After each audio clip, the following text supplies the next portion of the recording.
easy to transition from high risk to increasing your TIS levels? I think Or the the other way around? transition requires its own set of like powerful. Oh, what would that be? Like it's like you're good at one or you're good at the other, or third thing you're good at both. Okay, but that has to end with two Z's. So what would that word be to describe that? Thriz. There is, but Because you got three. You got three things. You're the okay, third. there isn't bad. It'd be nice if it had like a root word like charisma or autism. Yeah. Because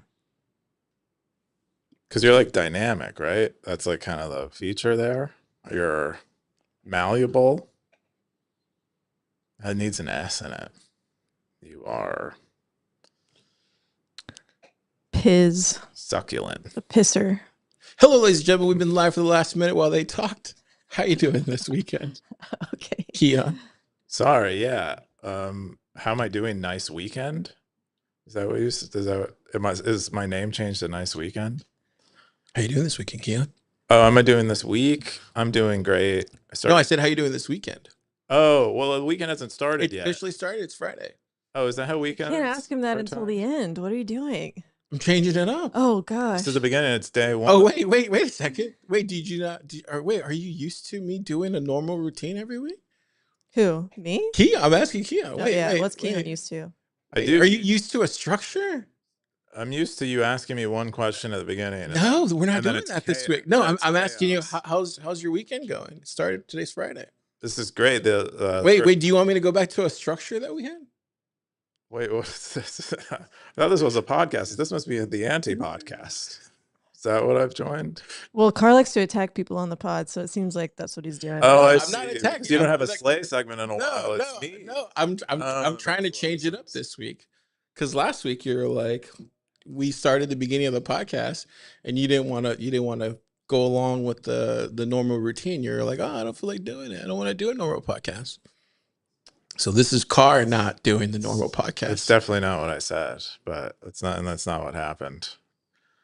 But congrats. So this is me not doing the normal podcast at the beginning. On slaying yourself. There is no slay. This is what happens when we don't have a normal beginning.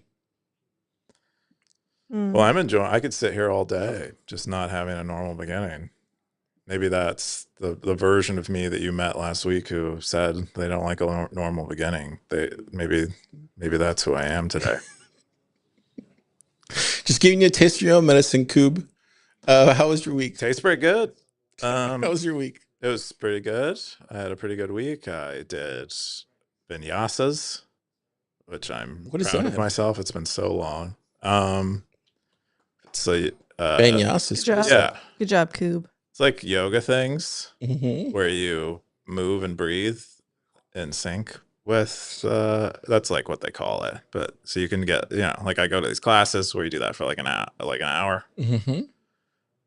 But you've been bicycling? I've been seeing you've been bicycling. Bicycling? Have I been bicycling? Yeah, I bicycled. I saw you this week bicycling. I bicycled to yoga. I did leave with my bike from the office, and now I store it. Yeah, nice. Elsewhere, but yeah, that's great. Everything else is good. That is my conclusion for the week's activities. How about Plepo? How was your week? Oh, how's my week? My week was awesome. I was playing some sand volleyball this week. Whoa. And I haven't done that in a long time. It was really fun. Oh, where? Yeah, where? Like on Lamar? Is that the only place I can No, think there's that like sand? a small park on the east side that I went to. Nice. And I'm going to go again tomorrow. Amazing. I played volleyball in school, and so found out it's kind of like riding a bike. You still can bump set spike, no problem. Cool. Dang. That's amazing. Awesome. Did you like not continue because you're not tall enough to compete with? I didn't continue because I was really scared and intimidated of being hit in the face. How many? Did you ever get hit in the face? Yeah. Ooh. How many? Not cool. Points do you go up to? Do you go up to points, or do you? Yeah, we just did 21. Oh, 21. Okay. We had a pretty good set of teams. I think it was like 4 or 5 on 5. Oh, nice. Was it 5? Maybe Yeah. Satoshi was a volleyball player. Why do you say that? Got 21 points, 21. 21 coins. Well, it's like when you play ping pong, you play 21. Oh, maybe he played ping pong. He probably played ping pong. That sounds more like it. Yeah, especially if he's low res. That sounds good. If you've never seen this crazy show before, it's called Stacker.News Live. Typically, we have a normal introduction, but this week we didn't. Next week we will, I promise. If you've never seen this crazy show, head over to YouTube. We have a Stacker.News Live channel. Wumble's been uploading all these older clips. He's calling them SNL throwback clips, and people have been liking them. I've been watching a couple of them. He had like the Federal Reserve one where they sued Bitcoin Magazine. And they had one with Odell when he was challenging Elon Musk back in the day, and we talked about it. Some really good clips from the old episodes. And then so check it out. Really cool stuff. And hit subscribe if you really enjoy it. Enjoy the channel. We're gonna jump into the top 5 stories that are the top 5 stories of the week here on Stacker.News, the front page of Bitcoin. The number 5 top story is Wasabi Wallet version 2.7.0 was released. Privacy wallet for Bitcoin only. This was from Crew. 13 comments. He boosted 200K sats. Rained on the stackers this week. 3,466 sats. Keyan. So that 200K go to all the rewards. Is that where that went? No, actually, 70% of it went to me, the owner Really? of the Bitcoin territory. So you get a boost in money or territories.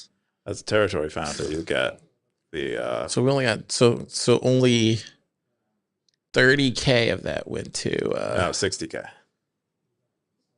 60K of that went to Rewards. Yeah. Gosh, the rest of it. Yeah. Somebody should make a Bitcoin 2 territory. Well, that's it. But the bad news is I spend way more than 100 and Somebody forked the Bitcoin territory, make a Bitcoin 2 territory.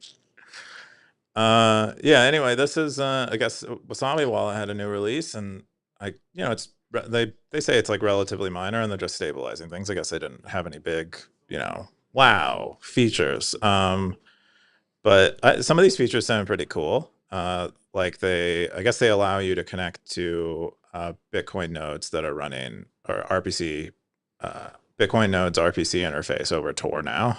I guess they didn't do that before. Or maybe it was harder to do or something. The other thing they did was they made it easier to switch between different test networks. I was expecting to be able to see the post. Oh, sorry. Let me go back. Yeah, it's all I was going to the GitHub because that's usually where all the it's details cool. are at. Go for I it. should have had it up on my own screen. They did a bunch of UI stuff. I guess if you're running a Wasabi coordinator, you now have an Onion service when it starts. So you don't need to do any Tor setup yourself, which is a bonus for coordinators. I don't as far as I know, there's only a few coordinators right now. But maybe there are private coordinators that I'm just not aware of. Didn't Wasabi Wallet close down though? I thought they closed down the project. I think they stopped running their own. Weren't they like, I mean, this is me. I don't know anything, by the way. This is just Car talking at us. But so, weren't they like, didn't they properly raise and all that kind of stuff? I don't know if they raised money. I don't know anything like that. I do know that they ran a coordinator in the past because a coordinator is a great way to make money. But it comes with certain like legal liabilities, legal risks. And so they ran their own coordinator and they had a website where they would, kind of publish a blog and these release notes and stuff. I think, I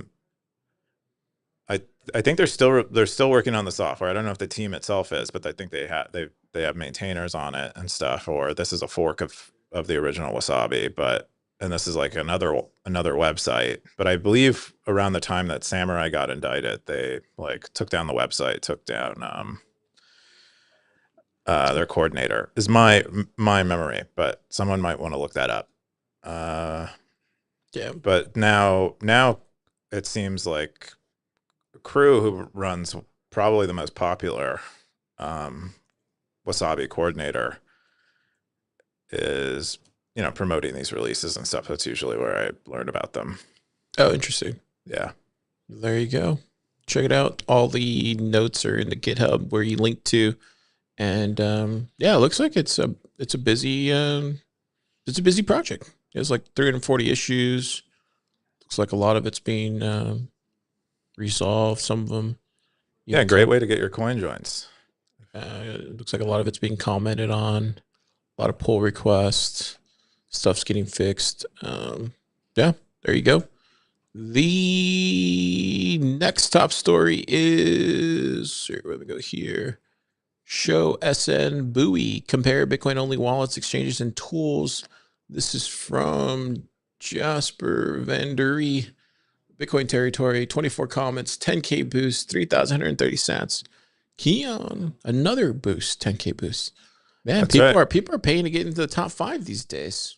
You can't boost yourself in the top 5. Well, So seems to be working on. he got there by his zaps. So, but maybe the visibility helped him get more zaps. So It's helping him get on Stacker.News Live. That's part of it. Anyway, yeah, it looks like they created a cool kind of like Bitcoin product registry type thing where you can browse wallets or nodes or a variety of Bitcoin products and compare them against each other. So they have a few categories that people, if they're watching, they can see. But if you're not watching, they list like exchanges, including peer-to-peer exchanges and decentralized ones like BISC without KYC. Ways to spend Bitcoin, like either wallets or services, storage options, and like node in a box type services and software, and then also products for merchants. It's not a complete list, but the tooling is pretty good. It actually does a great job of kind of presenting everything in a way I find not super overwhelming. Yeah, but it's a cool site. I think sites like this are really useful. People usually abandon them, which is always such a bummer. So you get someone who kind of gets 80% of the way there, and then they kind of lose their juice. But when I pull it up, it's definitely light mode, and I don't know how to make it dark mode like you're might be a system setting. It's probably sensitive to the system preferences of your operating system. Is it this button down here? Okay. Oh no, it's not. But these can be great businesses. Like if you run a very successful kind of registry like this, I don't know what you call it, like a catalog like this, you can get people to advertise. Like if I have maybe I'm in this buy Bitcoin category and I want to be at the front left of it, you know what I mean? Like I want to be all the way there, and I can maybe pay a couple thousand sats or something to move up. So, ooh, have you tried that compare function? Yeah. Compare function. Where do you see that? If you so go back down to where they are, and then if you choose 2 and click inside that little circle up at the top. Oh, okay. See. Let's go with Aqua. Oh. So you'll have to like do right on that circle. Yeah, I see what you're saying. So Aqua Embrace. And now you have the compare button. Oh, that's cool. Look at that. Yeah. That's really neat. Oh, wow. That's just just good info. Yeah, I didn't even see that circle without the in dark mode. Interesting. Cool. Yeah, but these are always fun. So I guess that got in the it's cool. It has the founders. It's like choose your founder. I definitely know what you're saying though. Like people, like I'm a bunch of these like type of sites like spin up all the time. Yeah. But I haven't seen one in a long time, and I definitely haven't seen one that looks as nice as this does. Yeah, this gives me confidence in maybe Bitcoin isn't like people haven't lost complete interest in Bitcoin. Yeah. Which is what it kind of feels like. Yep. Sometimes. True. Buoy looks good. Really cool stuff. Yeah, it would be interesting to see more stuff added. It's probably somewhat of a manual process. Oh, totally. Like you can tell this takes a lot of time, but it would be cool. I like the compare feature. That's really cool. But imagine him doing like multiple ones and multiple segments of the ecosystem. Could be very valuable. Could be sort of like well, maybe not entirely like a glass node, but it could be a similar type of service that could evolve into something like that. Interesting. Let's jump into the next top story. The next top story is Peter Todd has been busy spreading lies on Stacker.News. This is Bitcoin Territory, August 31st from Omaha. 69 comments, 7,218 sats. Keyan, what's this? Yeah, so this is UMA HQ, I believe is how Oh. I'd probably say it. It's closely related to Omaha, probably a second, third cousin, as far as words go.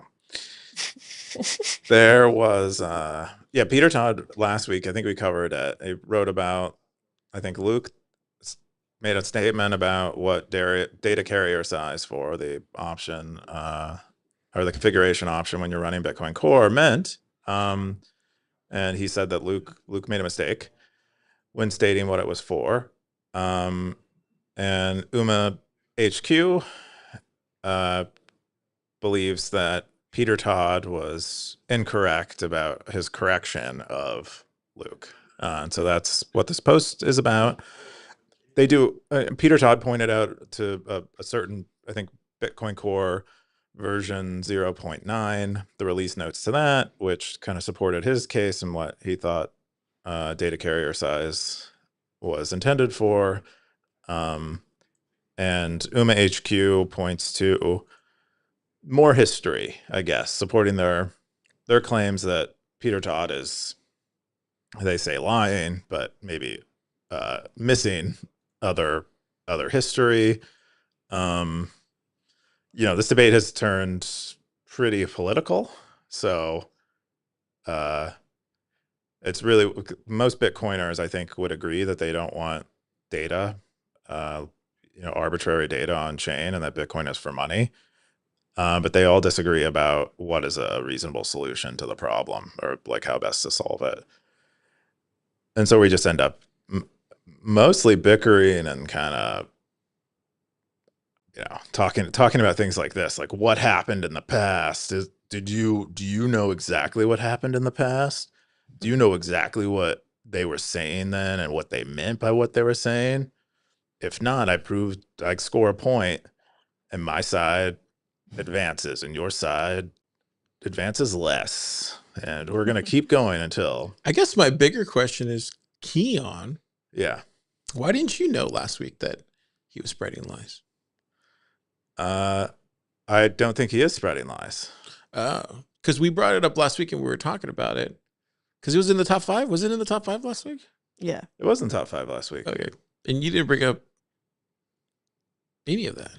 I don't think that's what I'm saying. It's like, it's not his opinion. Yeah. No, but I'm saying, like, you're supposed to be our guy that like verifies all this stuff beforehand. Wait. This was a different post that was in the top post last week. No, but I'm saying, like, for the show, Keyan's the guy that verifies this stuff. So he was supposed to call out Peter Todd for being No, I'm just saying, like, he was supposed to check the fact check everything. And what are you talking? What fact are you talking about? Hang on, let Keyan. No, I think that's a great question. What fact are you talking about that I should have checked that I didn't check? I don't know. Read the thing and see if the developer stuff makes sense. Because the Peter Todd is spreading lies is an opinion rather than fact. No, but I'm saying last week's. Like, here, let's go back to last week. All right, let's go. Oh no, let's not do it. Let's just okay.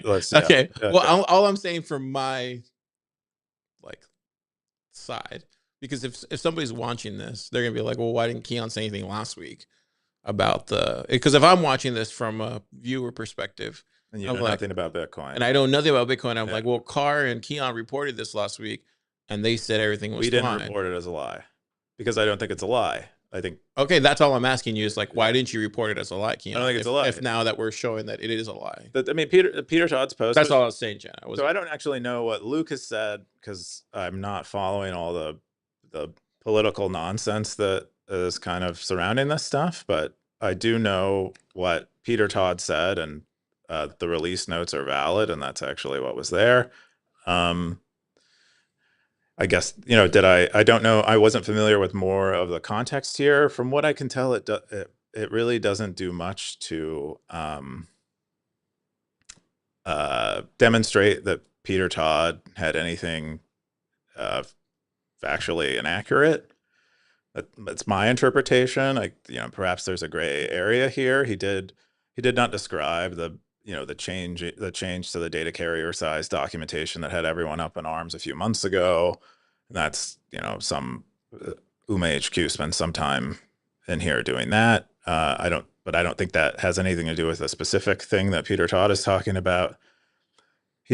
What else did he describe? He described, there were some other instances where data carriers and data carrier size were discussed in other documentation that suggested it had more generic use than just an op return.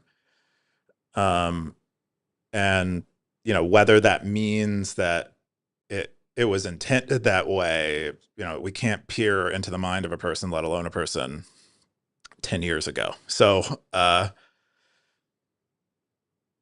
from what I can tell, this is like, for this specific issue, this has gone way overboard. I don't think Peter Todd has any reason to lie. I don't think Luke has any reason to lie. And even Peter Todd had the courtesy of just saying Luke was wrong, and not lying. So next week we might have another top story that says Keyan's lying. They're all lying. UMA HQ is lying about Peter Todd's lies. They're all lying about Luke being wrong. I'm kidding, but I mean, but why do you think developers care about these details from like a pleb perspective? For the stackers that are listening at home, like why do developers care about these little small details for? So I don't know if help me understand that as a pleb. I don't know if UMA HQ is a developer, so if that's what we're saying. But help me understand, why do developers care about these little small details? Why is it important? Why do developers care about small details? Like this, why do they care about calling out these little small details? I don't think it's developers specifically. So you mean, why do people care about? No, because there's obviously an important thing around this. Because it looks like from last week, there's an important reason why Peter Todd brought this up. And then if you go back to here, he also, Omaha, brought this back up, saying that, no, this is wrong. So they're going back and forth on these specific details. Why is it so important? I think you sarcastically demonstrated it earlier when you were saying they just want points on their side, points for their team. This is no different than the kind of thing that happens around a political debate, like the kind of thing that happens around a political campaign. It's like, why does Donald Trump care about the emails, Hillary Clinton's emails? Why are politicians so obsessed about emails? So you're saying it's more of a political debate, and a one-upsmanship.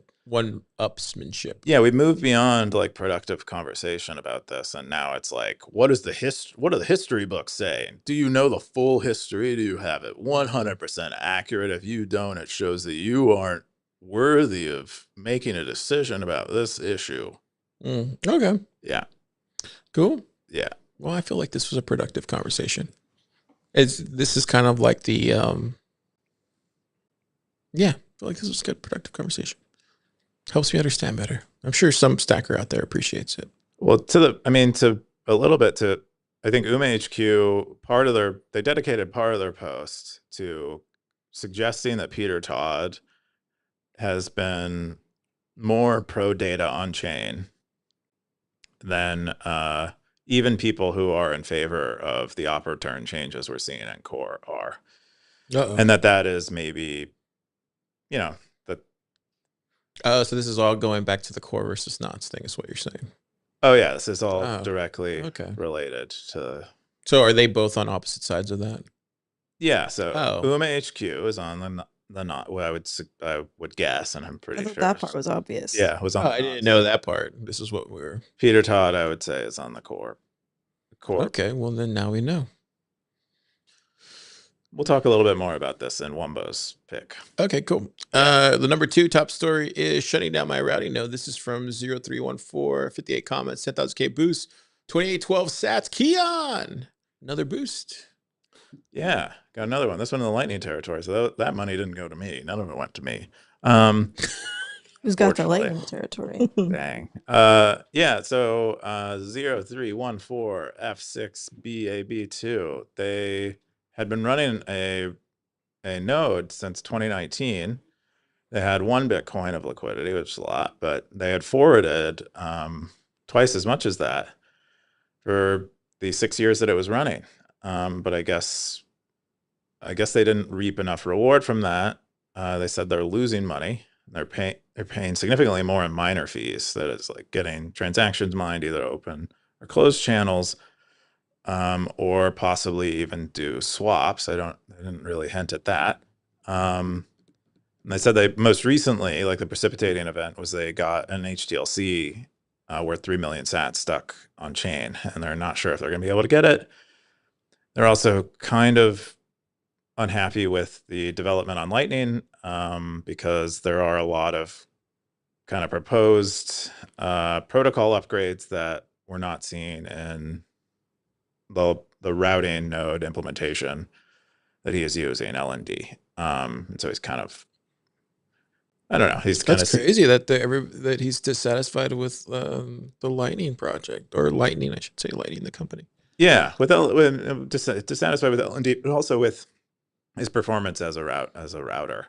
And I guess he went to BTC Prague, and I get in 2023, and there was a Lightning panel where the developers there were suggesting that routing nodes are only for professionals. I don't know. Gosh. I don't know the full context. Maybe they meant, people who want to do it seriously, and not like people who want it as a full-time job, but people who want to make it a real hobby of theirs. I would say that is probably. I feel like people like that should come to Pleb Lab. There's like a lot of Lightning maximalists in here.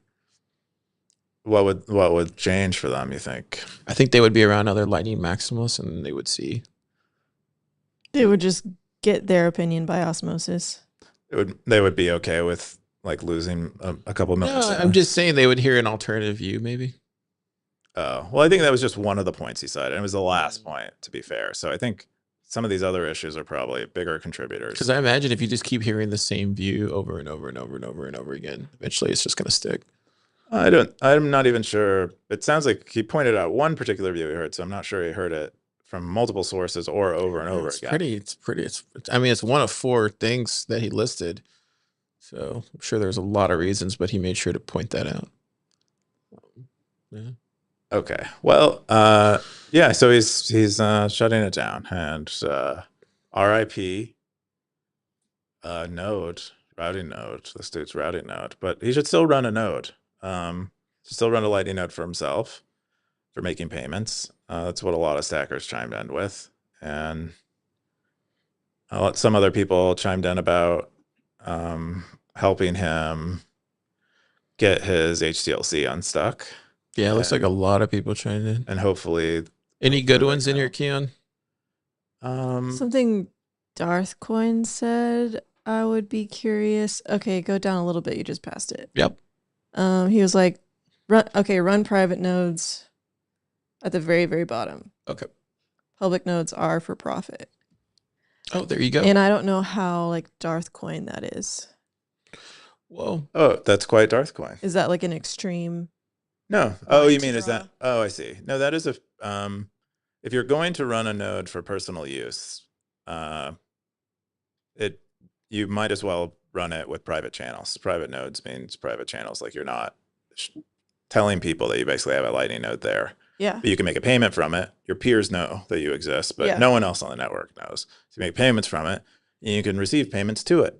Right. But only. So you're just using Lightning as like the infrastructure for payments that it is. You're using it for strictly personal use. The public node would be more so you want to participate in the public sphere, the public network. You want to earn yield. Is that the thing? Yeah, is that you what could earn yield from running a public node, but some people I think their default for a lot of channels when you open them are public, so a lot of people aren't even conscious of what's that's why it kind of struck me as like, wait, I hadn't really like thought of it as like a dichotomy like that, like private versus public node. I'm not a node runner, so I don't know any of it. But well, you run an app that uses a Cash Apps node. I love Cash App. Cash App is a public node. Or has. Yeah. Okay. I think they pay TFTC for spots like that, so maybe we should stop advertising. That's fine. Well, I just love Cash App. That's all. I'll just say that all day long. I'm messing around. So it looks like, yeah. So it looks like a lot of good comments in here. If you guys want to check it out, there's a lot of different versions. But I mean, I think Stacker.News is like gonna have a ton of Lightning maximalists on here, so you're gonna hear from a lot of people with a lot of different sides. And I think everybody runs all the different flavors. So if you have any Lightning questions, Stacker.News is probably the place to come and ask your Lightning questions. You'll definitely get a lot of sats and a lot of your questions answered, and how to start up a node, how to run a node, all that kind of stuff. Yeah, you bring up an interesting point. I'm wondering why they're only reconsidering LDK when Core Lightning has all the features that they want, the dual funding, the liquidity ads, and Bolt 12 now. But maybe they don't like Blockstream or something, or projects associated with them. But that is a Lightning implementation that exists today that you can run that has, as far as I know, most parity with most of LND's features. So Yeah, that's what I'm saying. There's just so many good options out there. Cool. The final top story of the week, the number one top story, is I got scammed out of 1.4 BTC. This is from Lightning Struck, Lightning Territory, 45 comments, 1,600, 400,000 sats. Keyan. What is this? wow. 1,600, 400. Sorry. Wait, is that not how I say it? Oh, never 16,400. I think you made a you misstated it. Well, then go right ahead. Yeah. I Clean don't it know up. how to- I Clean don't it know. up. I don't know We'll how to say numbers. clean it up in post. So Lightning Struck, they were running a node too, and I think they were saying they were running it profitably, like they were doing pretty good, or maybe it was their old node. But anyway, the most recent node that they were running, they were making money by facilitating a lot of swaps and selling liquidity on Amboss. I guess what happened was they ran into a bug when they were trying to do something on Amboss, and so they went into the Amboss Telegram group and reached out about help. Shortly after they did that, they got a DM from someone on Telegram named Jesse, who sent them a message claiming that they were Amboss's Jesse and were there to help. And then the other admins from the Telegram chat started DMing them and telling them that Jesse would help them. So they listened to the Jesse that was DMing them and eventually ended up putting their seed phrase to their backing their LND node into a website online that the Jesse they were chatting to told them to put it into. And then, I guess over the course of a few days, their LND wallet got drained of their LND hot wallet. The on-chain funds I think they had sitting waiting to be deployed perhaps got taken by these Telegram scammers. So the Jesse they were talking to in DMs was not actually Jesse Jestifer, one of the co-founders of Amboss. It was a scammer posing as Jesse. And then the other people that were DMing them, Anthony AP would be Anthony, who's another founder of Telegram. Was probably from the same scammer running another account. And they said throughout the entire process they were getting, kind of lots of yellow, orange flags, and quite a few of them were red flags, but they maybe weren't. For some reason, their alarm bells weren't going off. They just kind of kept proceeding and kind of, thinking they were talking to the real Jesse. They kind of really bought into it. But in total they ended up losing 1.4 Bitcoin, and but they said they quickly realized once they saw that their wallet was empty that this was happening, and they very cautiously closed all the channels to the node, shut it down, and moved the funds as fast as possible before the scammers could move them to a wallet in their control. What else did he say in here? I think he said that in the past he had a node that he had also lost Bitcoin, not for a scam, but just because he had a hardware failure and didn't know enough to recover it. But he said that he is since he shut down this node, he's gone back and recovered that old node, and in recovering that old node, he discovered some Bitcoin that was locked up on that node. Gosh, man, what a lie. I said the silver lining to it all says in doing research around LND and recovery, I thought of the old node that I had. Yeah, that sucks. What did everybody say? What's the top comment from Mega Dreamer? Yeah, Mega Dreamer says, "So sorry for your loss. I hope there was a lifelong learning from this incident." Nothing good ever happens on Telegram. That's why I don't use it. That's why I'm not on it. I'm kind of afraid to open it. I haven't opened it in a long time. Yeah. I get a lot of DMs from people saying hi, hello. Well, Yeah. I remember when I first started using Telegram in 2020, 2021. And then once somebody impersonated me in 21, remember Keyan? When somebody, you don't remember that? Yeah. I don't think so. Yeah. Well, in 21, 22, somebody was impersonating me. And then once that happened to me, and then once I saw how it really affected my life, I never used it again. I was like, never going to use Telegram. And since then, I never used it. That's why I'm like a big proponent of not using Telegram. I would not get back on it. Yeah, because it's not worth it's not worth it. It's just not. And so whenever I see like, I mean, no, I'm not throwing any shade at anybody or any company or anything that uses Telegram, but whenever I see that, that's just a yellow flag for me every time. I'm just like, why would you use Telegram for your company's thing? Why not use something else? It's just there's other ways. Like there's a service support chat thing that you can buy. I think Zaprat uses service support for their thing. Like there's so many other ways of going about this. I think there are trade-offs here, and that's why a lot of these people use Telegram for customer support. And it's like, what makes it easy for scammers? It also what makes it easy for genuine customers to use. It's a very easy to use chat app that doesn't have many requirements for signing up, and a lot of people are already on it. It has a network effect. Yeah, but if you're running a service to your customers, though, and this is not me throwing shade or anybody who uses this. This is not. I'm just telling you from like a business perspective, because I used to work in like support for a website company, and so we ran a support chat thing, and so I remember we would have to go through the chat. We would get spammers in there too, but we were controlling the other side of that. So that's all I would say is like if you're taking your support seriously, you'd use a normal chat app. So. Okay. Yeah. Well, I think that's good advice. I think, having something a little more dedicated for. I mean, all those fintech companies use them. Yeah, maybe it's time to step up Bitcoin and time to step up. Yeah, it's time to step game. up. Yeah. Yeah. It's just sad to see 1.4 BTC. Yeah, go to a scammer. Yeah. For a social engineering attack. Yeah. It was good of this person to share the story. It's good. Yeah, for sure. Good for people to for sure be reminded, I guess. Yeah. Yeah, it's always the good ones that get scammed. Right. But then they can communicate the scam at least. Yeah. Anyways, that's all the top stories here on Stacker.News Live. What else we got? I think that's it. Yeah, I think that's it.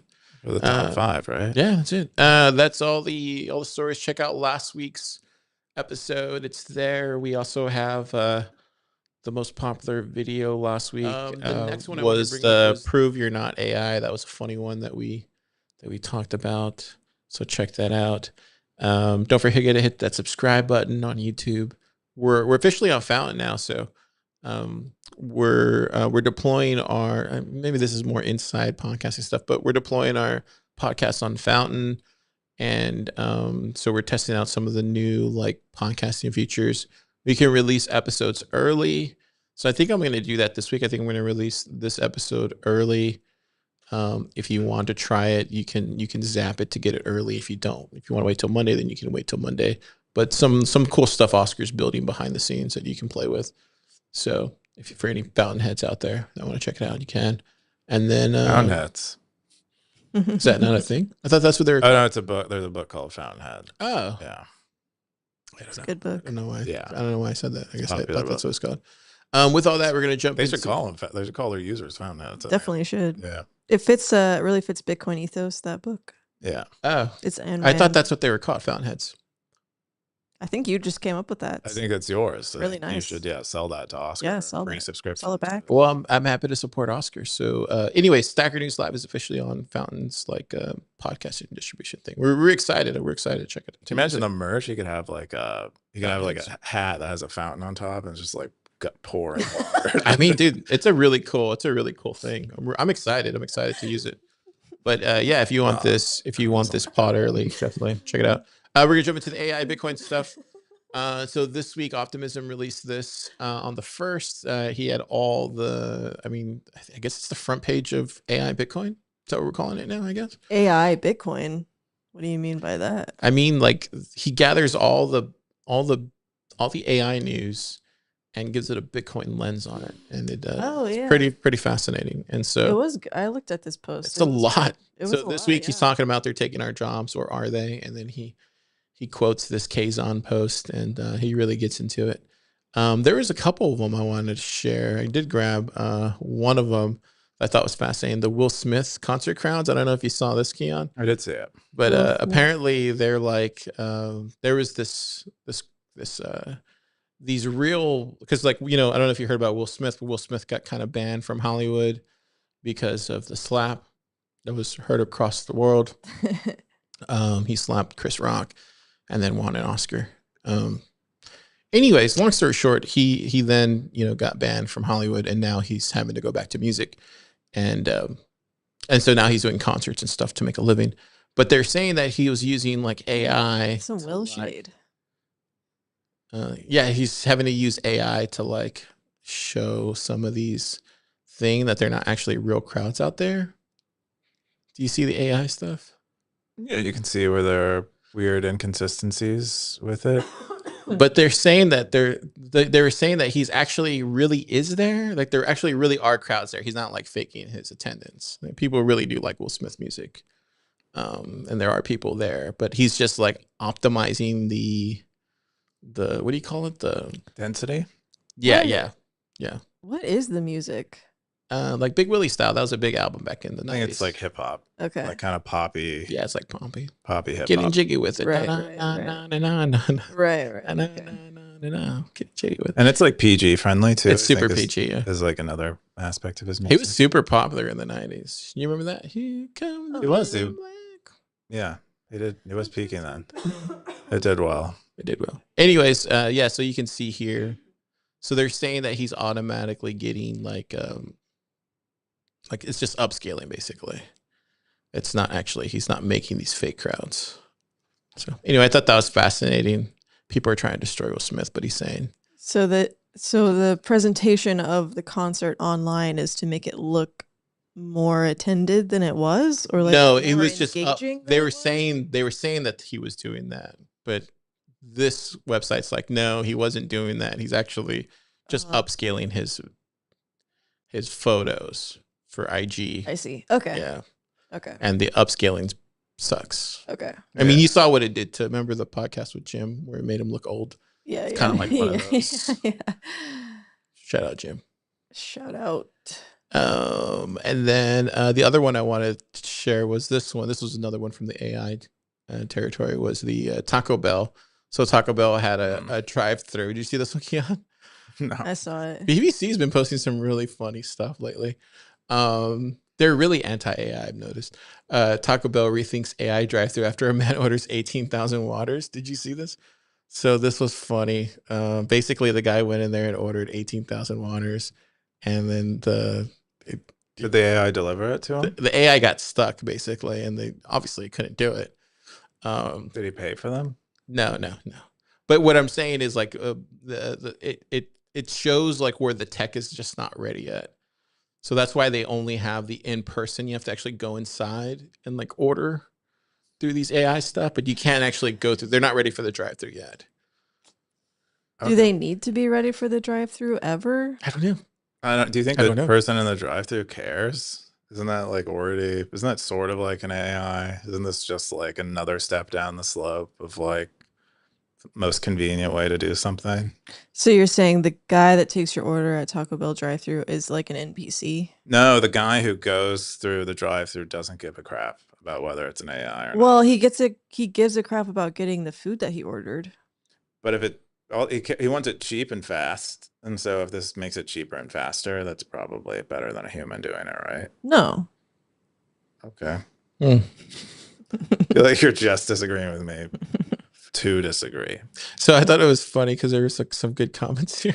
This guy was like, "Give me 18,000 waters, 18,000 soft tacos, 18,000 cheese tortillas." I love that guy. 117. That guy's Netflix show. He goes, "Sir, this is Wendy's."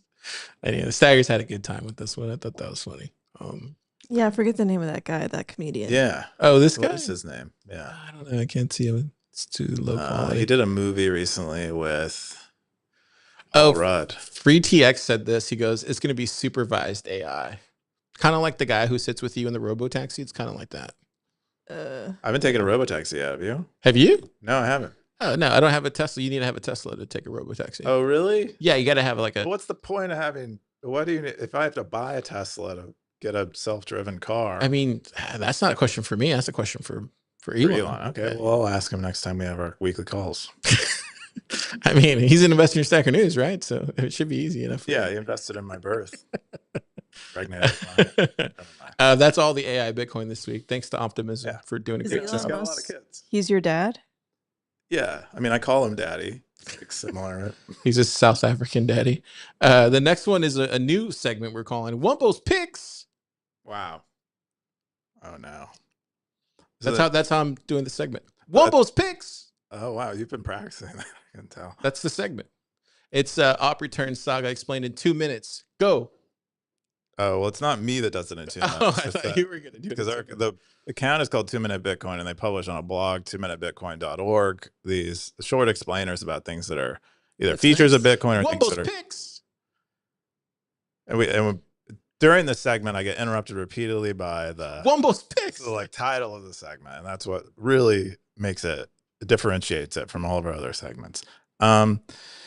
Oh wow, this is great. Look what he picked though. 2 Minute Bitcoin. Okay, go for it, Keyan. I'm gonna shut up. Yeah, this is a great website. If you want to learn something quick about Bitcoin, this is a great place to go for it. But this week's specific topic is about op return, and this relates to a lot of the knots and core drama right now. All like the majority of the drama revolves around op return limits and core relaxing relay policy around op return limits. So 2 Minute Bitcoin goes in and describes it here. Basically what we have in Bitcoin Core right now, the version of the Bitcoin Core implementation, the Bitcoin implementation, Bitcoin protocol implementation that most people run, called Bitcoin Core.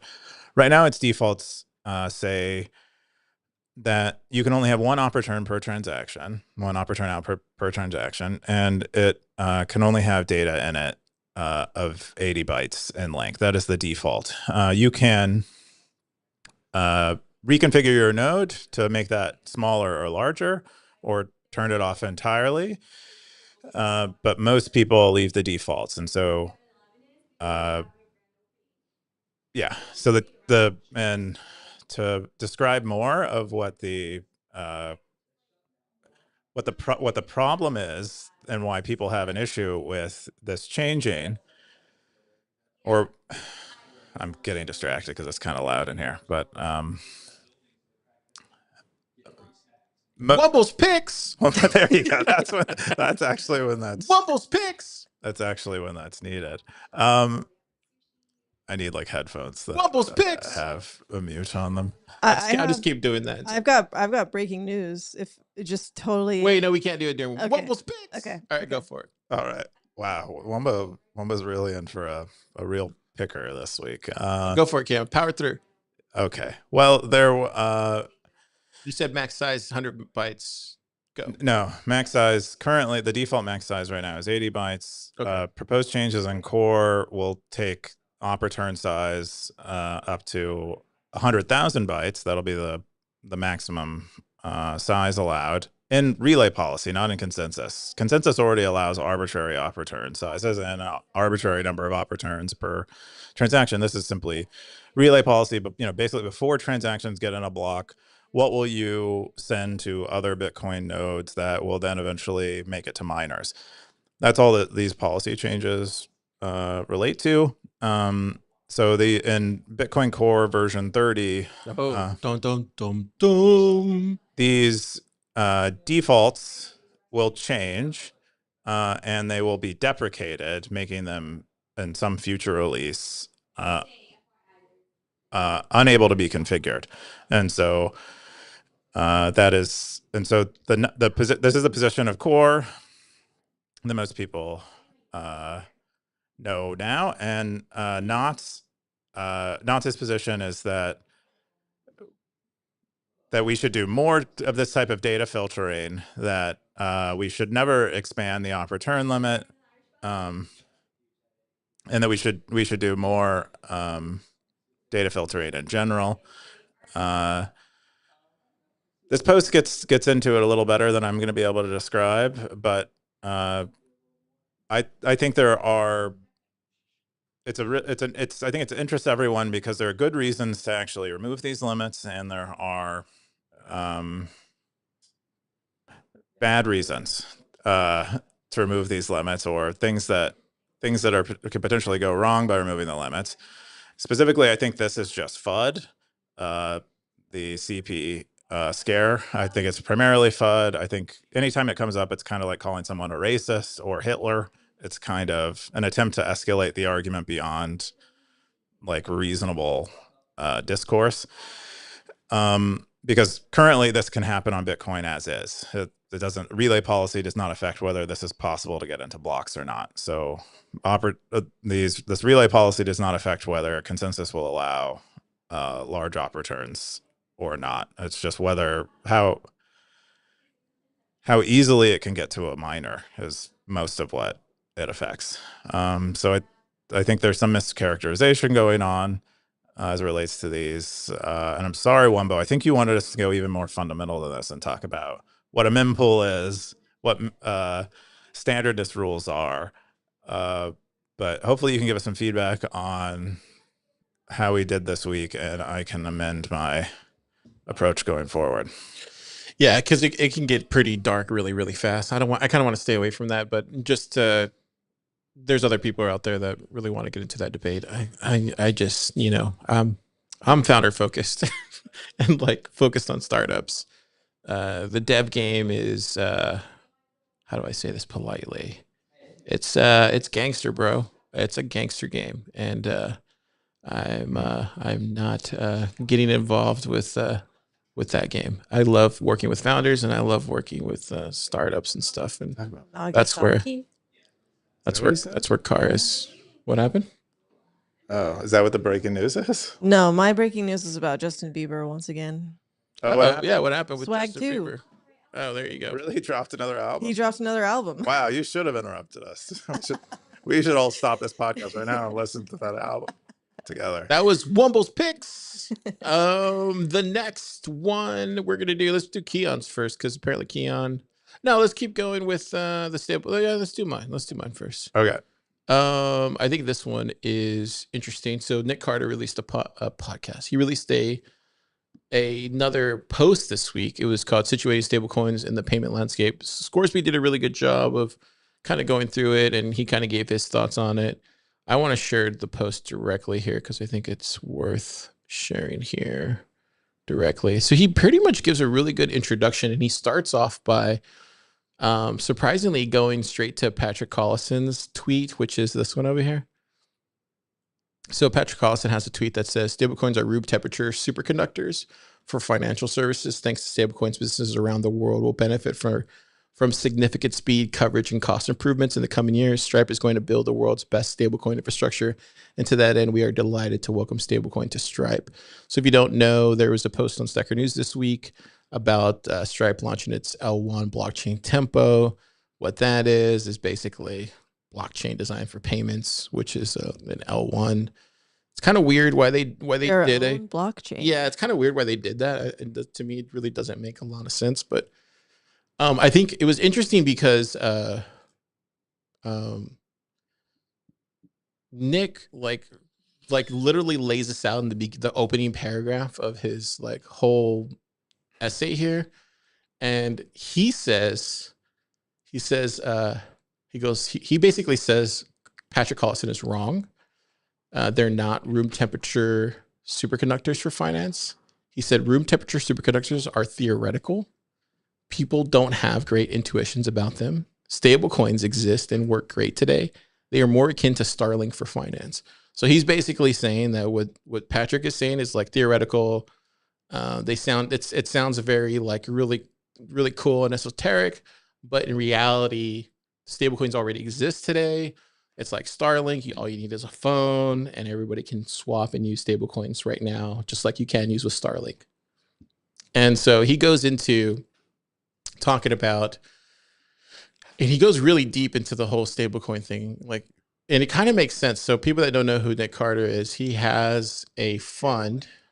He's been around. Yeah, he has a fund called Castle Island Ventures. I think he has a couple. He has a couple stablecoin projects. He has a couple stablecoin projects. I think one of them is called Stable. If We know that. I think there's one of them called Stable. Yeah, Stable is called right here, Stablecoin. So I mean, he's talking his own book for the stackers at home listening. Um, but he goes into explaining what stablecoins are. He goes into USD banking. He really goes really deep into explaining like the representation of what fiat currency is. He talks about the stablecoin, how it's a bearer asset. It's like cash, like when you can actually have it in your wallet. He goes even further in explaining that he does talk about how it's like a push payment. It's not like a pull payment compared to like ACH. He goes into the OFAC stuff, how it can be blocked. He does a pretty good job of explaining everything. I think the most interesting thing is here. Let me see if I can find it, because it does make sense here. Yeah, it's this one right here. Yeah, right here. Today there are ways. So I'll just read this. Today there are ways to build an efficient and safe financial application based on stablecoins, such that the developer has no control over user funds at any point in the flow. This is the real magic of stablecoins from a founder's perspective. This reduces the fixed cost of building a neobank or a fintech style network from possibly hundreds of millions if you're getting a bank charter, or tens of millions if you're getting money transmitter licenses, or simply the engineering costs, possibly under $1 million. As you might imagine, this order of magnitude reduction in fixed costs is causing an explosion of products in the space. So he's basically saying like this kind of stable coin everywhere, this kind of the way he's explaining it, saying it's like the Starlink of payments, is saying that this is going to cause a massive explosion of like technological growth for these different apps. They're going to be able to integrate that. The funny thing about all this whole article is he does bring up Bitcoin multiple times, and he talks about it. And he does talk about the like interoperability and the programmability of stablecoins, and he talks about this future right here about how it's going to be able to work with like smart contracts and all this kind of stuff.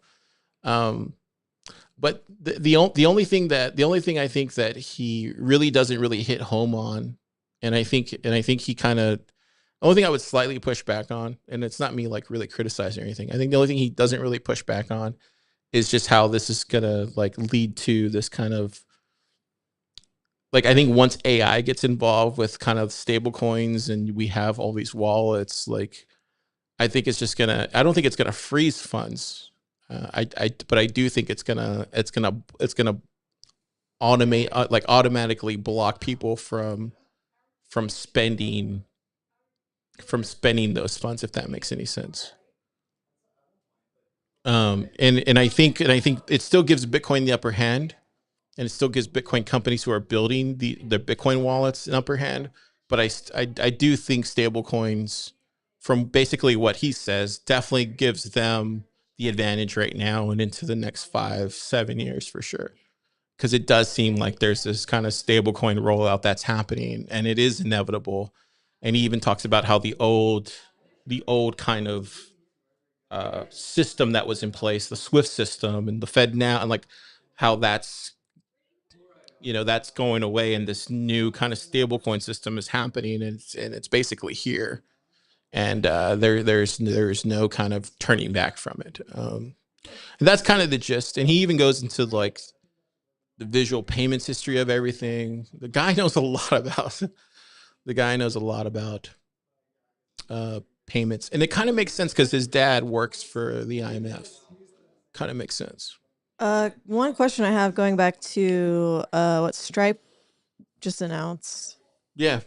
Does uh is that to compete with Tether, you think, or does Tether have like a competitor? No, I don't think they're actually issuing stable coins. They, Yeah. they might eventually. That might be why they acquired the infrastructure, but it's more so competition for something like Solana or Right. Ethereum. Right. I Okay. guess it's like a place where stablecoin smart contracts can live and experience the regulatory cover of proof of stake and Okay. claim that that money transmission is not Yeah. happening. Meanwhile, there's a bunch of money transferring through this system that they created. And so at least reduces their legal overhead. Right. And so it's mostly a regulatory arbitrage project, I would guess, for them. Because And Tether still has like no kind of competitors. Well, so there's the Circle USD. There's a ton of USDs out there, and like he talks about in the thing. I think what's interesting that he brings up that I never even thought about, but like I think the smart contract aspect to it is interesting because then the developers can start doing interesting stuff with smart contracts, and they can tie that with stable coins, and then you could theoretically, I mean, all this is going to be surveilled, and like you can just assume there's going to be an OFAC list and compliance, and it's going to be tied to all this stuff. So just assume the worst when it comes to surveillance and data, like on-chain analysis and stuff. So just assume all the worst. But once you get past that, you can kind of see a thing where there could be like all sorts of interesting smart contract stuff attached to these stable coins on an app that would allow people to do really degenerate stuff, Yeah. but also really interesting stuff in a sophisticated sort of way. Sure, because then you could probably get to a point to where somebody could get a mortgage, or I'm just thinking off the top of my head, somebody could probably get a mortgage or something by also looping in their community or something. Say like, hey, Jana's trying to buy a house. Do you want to contribute to allowing her to do that by opting in your Bitcoin or something? It's a 30-year whatever loan and you pays back dividend. Do you know what I mean? There's that sort of like smart contracting that could happen. Yeah, I do really want a house. No, but I'm saying like this is where this is what he's basically talking about is like these stable coins and the smart contract aspect allows you to create these kind of apps. Yeah. Yes, but this is kind of what he's saying is like this opens up that sort of paradigm shift, and this is where it's like an interesting from a VC perspective, which he is. He's explaining that's the interesting aspect to it all. Yeah.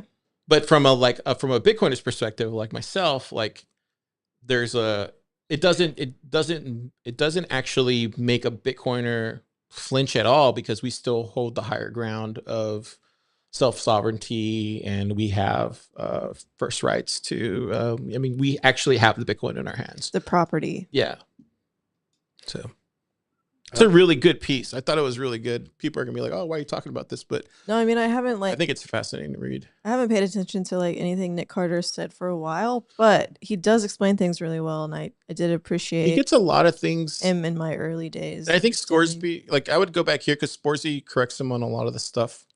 Oh. Yeah, he corrects him on. Okay. Yeah, all those things. Yes, Scoresby is like the better Nick Carter. No, he just corrects him all the little things. Anyway. Yeah. Yeah, it does seem to be a hot area right now. I think it is stable coins. Yeah, it seems. I mean, I think the Genius Act stuff, the federal government stuff, the Trump administration kind of unleashed a stablecoin bubble. It'll be interesting to see how it plays out. I think the only the nice lining, what do they call that? The silver lining. The silver lining to this for Bitcoiners, I think, is that this might get people a little more comfortable with digital bearer assets. And so if stablecoins do benefit from all of this investment and they do get a lot of usage and people get used to storing money on their phone with a private key, it's not as hard to get them to leap to Bitcoin. And so that's like, of the silver linings, there's that. I'm not sure. I don't really believe in there being a whole lot of things you can do with the financial engineering and smart contracts that are going to be much better than you can get at a traditional bank. Maybe if you're unbanked, it has some appeal, but I just don't. I just think this is mostly an attempt of rich people who don't currently run banks to become the new bank runners. Like I don't. That's a fair assessment. Yeah, I think it's mostly like banks are good business. It's hard to do a bank. It's hard to, banks have network effects. How do I compete with banks? Well, I'll support this new technology that's very bank-like and he does. has a regulatory It's advantage. interesting that you bring that up. He does bring up he does talk about the old way of doing things. And let me see if I can find it. Where is it at?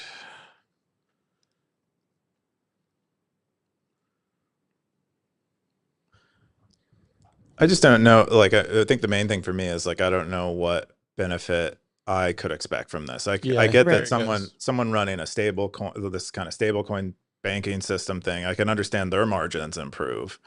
But for me as a client, I guess some of these stable coins offer better yields, but I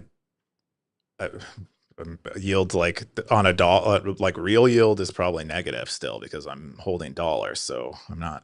So yeah, it's funny you mentioned that. So he does bring up the fact that like these nested hierarchies, like in how banks don't process payments directly. So basically what he's saying is like these transactions that we use aren't routed in a straight line. Like they all get routed to New York, and then there's just like this exchange that happens, even if you're like coming from somewhere else entirely in a different world. So and so kind of to your point, like why do they do that? I'm sure there's a reason why they did that, and so there's probably a reason why they did that, and he goes through all of that and why they do that. But yeah, like you're saying, it's probably not easy to run a bank, and so there's probably reasons for all these things, and yeah, we're gonna find out. Yeah, I don't know. I don't know if the problem with banks is that we don't have enough of them. I don't know if that, or like we don't have enough VC funded banks. Yeah, he does say here like the U.S. wields a great deal of soft power of controlling financial flows. But I don't know. We'll see. We'll see. This is the ICO of this cycle, by the way. No, that's my read. This is the non-Bitcoin hype of this cycle that is likely going to collapse or have some big reckoning is the stablecoin scene. That is my read. Unless I just don't know what else. Certainly how it felt at the Bitcoin conference. Yeah. I mean, I think it's still too early to tell. I guess we'll see. But I don't know. I don't know how they take a dive really, but I don't know. It feels a lot like at one point everyone was like, when will the ICO bubble pop? This is crazy. It just keeps going on. Maybe they do have utility. Wow, they keep getting money. Maybe these things are really useful. Maybe I should have had an ISO. Why didn't I have an ISO or an ICO? Yeah. And or an ice cream cone. But I mean, all those companies that were in ICO in 2018, now they're legitimate companies, and they got rid of their ICO. So that's another other. Not, I mean, me and Ben were looking one up earlier, and he was asking me about a company, and then I was like, something doesn't feel right. I mean, the more we started digging, we found out they had an ICO in 2018, and they gave all their tokens away to make those corporate partnerships, and they don't even mention the ICO. Yeah, I think for big companies that are doing this kind of stuff, they're not going to take a big hit from it. It's like. But to go back to your point is like I'm saying, sometimes in the long run, it doesn't matter. Not for a big company, but I think for a young startup that's banking on stable coins. I don't know, but maybe this is, maybe this is a new banking paradigm we're in. I mean, we are like, the future does seem to be getting shittier financially. So maybe this is just the next rung on the ladder up to shit heaven. Yeah, it's interesting. Interesting. I thought it was worth bringing up because it's an interesting. It was an interesting article. Anyways, the next one we're gonna read is this one. Yeah, let's talk about this one. So yet another person driven mad by AI, this time leading to a murder. I don't know if you saw this. This was a Wall Street Journal post. Troll man, his chatbot, and a murder suicide. And oh man, I have it blocked. Gosh. Anyways, You're not a subscriber to the Wall Street Journal? no. Anyway, Sybil Stacker had this one. He goes, I don't remember seeing this in previous articles on the topic. But he's basically saying there's this guy who went off of the deep end, and it was based off the memory setting inside the ChatGPT. And basically, ChatGPT told him to off some people. Keyan, what do you think? Is it ChatGPT's fault? Is it his own delusions? I don't know. It's kind of, it's like ChatGPT doesn't kill people, people kill people type of thing. I think, I think I made a point in another thread. This is like maybe the 10th story we've had on this that's got quite a bit of discussion going. But my main view on this is that there are some people who are very close to the border, or on the border between sanity and insanity. And I think ChatGPT can easily take them across the border. Yeah. That's kind of, if you're like looking for confirmation of a delusion, you're very suggestible. Yeah. You will. It's like a vulnerable kind of place. Optimism says something good. I wonder what it is exactly that might lead someone. He said, if I brainwash someone to murder someone else, am I in violation of any law? If you what? If you brainwash someone to murder someone else, am I in violation of any law? There you go. What about that, Keyan? That's what you call a cult leader, right? But the cult leaders don't necessarily like tell people to execute people. I mean, yeah, they tell them to execute themselves. I guess, I guess Free TX said that'd be accessory to a crime, I think. Yeah, I guess you could prove that they brainwashed them, but that'd probably be really hard to prove. Yeah. Anyways, yeah, I think in that sense, I would say like every movie or every like piece of entertainment is kind of doing that. Yeah, and I think that's kind of my point. Like if you're in a position where you're looking for confirmation of a delusion, you can find that anywhere. Yeah, but maybe not in a place that's like super interactive and has a human like. I also think too, like you couldn't find a human maybe that can provide that for you, but you can the next best thing you. So yeah. I don't think reading a book would make you like the odds of reading a book causes you to kill someone is probably quite a bit lower than. But I'm saying if you're looking for that, yeah, you can find it anywhere. Yeah, that's what I'm saying. Yeah, no, I agree with your point. I think the point I'm making that I think is not necessarily inconsistent with that point is that I think this is like a more powerful version of the thing you find. Yeah, should there be parental guardians on for these like chat apps for parents, for people who are adults? No, for chat apps, should there be like a parental guardian thing? But I think this person was an adult. No, but I'm saying like, should kids have like a parental? Probably already do. Oh, they do. Okay. Yeah, I would guess so. None of us have kids, so we can't even really say. I mean, I know what Nick stores on his node. That might have something to do with what the topic you're talking about. But whoa, that took a turn. Yeah, bro. The next one is your other post that you had. Tiz versus. Wait, is it versus or? Tiz Riz Founder Matrix. Yeah, what's this, Keyan? Yeah. So this was, I actually shared this more than a week ago, but I keep referencing it. So I thought I just think it's I don't even know what this is. A great way to categorize founders or people who are building things or just people, I guess, in general. Who are these people? These are a bunch of founders of tech companies, basically. Oh, I see. Oh, there's Woz. There's Woz. And so, yeah, so you have Woz is in this, so you basically have two Oh, axes. autism. One is from low to high autism, which we call TIS, and the other axis is from low to high charisma, which we call RIS. And so at the very high autism, you have tizzards like Wozniak. Who's the one next to him? That's Ilya from one of the co-founders of OpenAI. So he's a wow. he's a tizzard. And then so you have at medium level tiz, you have just Who are they? autism. Who are they? Do you know? I actually don't know that dude. I think they're also both AI people. Oh, okay. Yeah, I think she's a researcher at Stanford.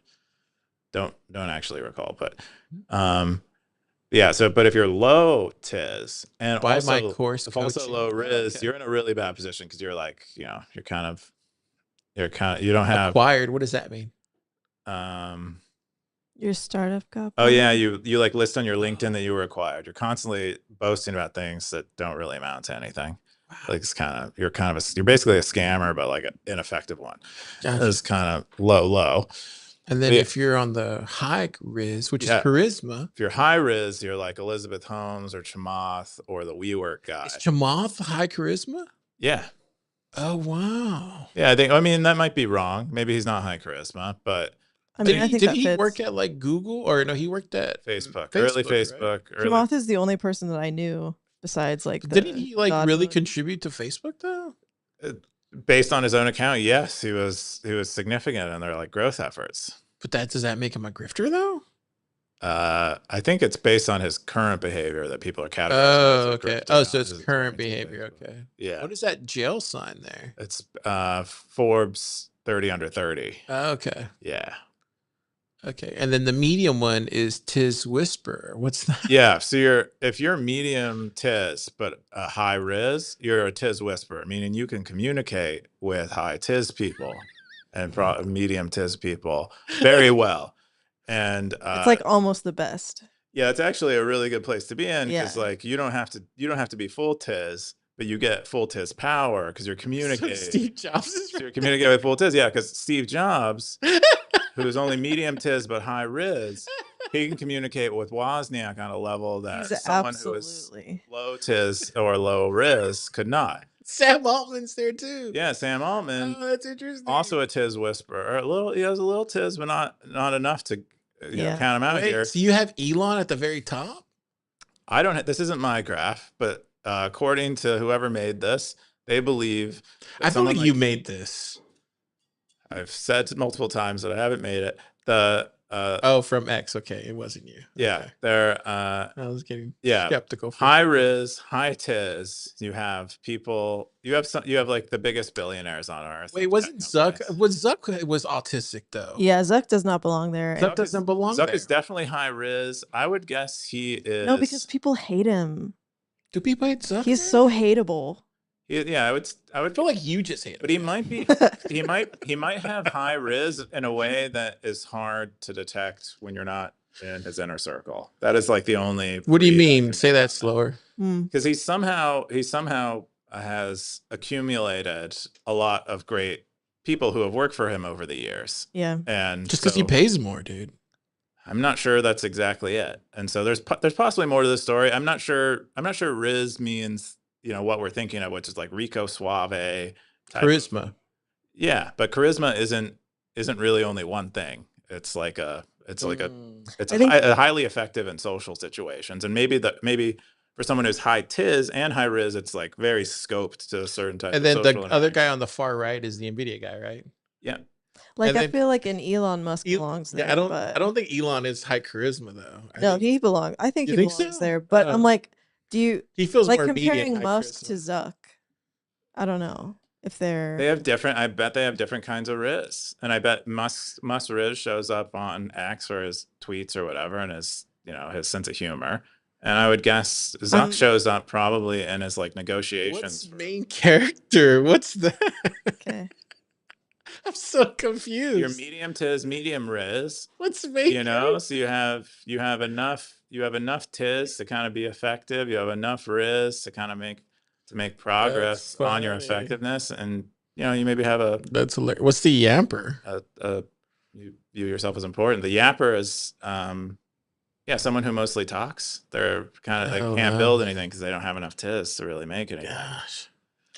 Yeah, this is cool. You know, the more we talked about it, the more I see it's Yeah, it could, good. it could There's cover, your it's comment like a suck us in good- the it's a wrong nice spot. framework for discussing. No one, people, actually. no one commented, but Janet. Yeah, I just commented that like Where do you? So we have to know earlier where you today. guys are. I'm not even on this thing. You're not.